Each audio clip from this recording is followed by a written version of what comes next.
আসসালামু আলাইকুম সবাইকে। বিএনপির সালাউদ্দিন সাহেব গতকালকে আপনার যমুনা থেকে বেরোয়ে অনেকগুলো কথা বলছে।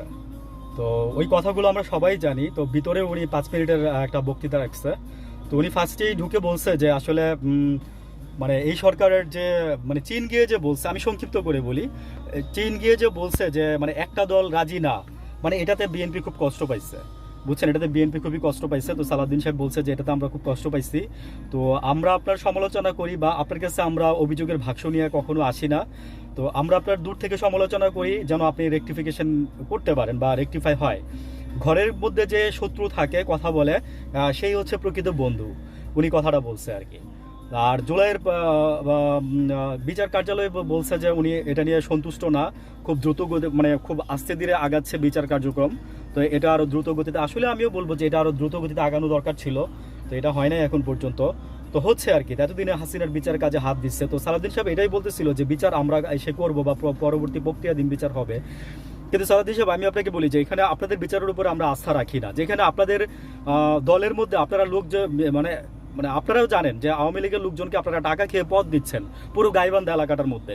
আমি এর আগে বলছি। তো আপনাদের যথেষ্ট নিরপেক্ষতা রয়েছে। আপনাদের যথেষ্ট নিরপেক্ষ মানে যথেষ্ট আপনাদের নিরপেক্ষতা না, মানে আমি বলবো যে যথেষ্ট মানে ভুল আপনাদের আছে, দোষ আপনাদের আছে। আসলে বিশাল দল হিসাবে আপনারা, অনেক পুরনো দল হিসাবে আপনারা ভোট পাবেন, কিন্তু আমার মনে হয় না যে সামনে যদি আপনারা যদি মানে আস্তে আস্তে আপনাদের জনপ্রিয়তা হারাবেন। আমি আপনাদের এটাই বললাম। তবে আপনার কথা হচ্ছে যে এগুলো নিয়ে আমাদের কোনো অবজেকশন নাই, দ্রুত তাড়াতাড়ি একটা রোড ম্যাপ বা নির্বাচন দেন। এটাই হচ্ছে আপনার লাস্ট কথা আর কি, বুঝছেন। তো আপনি বলতেছেন যে একবার আমরা আসছি, এই নিয়ে আমরা 2বার আসলাম এখানে, আরেকবার আসবো কিনা আমরা জানি না। তবে আমি যে মেসেজটা দিতে যাচ্ছি বা বলতে যাচ্ছি, সালাউদ্দিন সাহেব আপনার এই কথাগুলো আমার খুবই ভালো লাগছে। আপনি খুব পোলাইটলি কথা বলছেন। অন্য সময় আপনি যেরকম একটু মানে ধাম্বিকতা বা একটু রেগে বা একটু সূচক কথা বলেন, হ্যাঁ, কিন্তু এবার আপনি এগুলো দেখান নাই। আপনাকে খুবই নমনীয়, ভদ্র, পোলাইট লাগছে।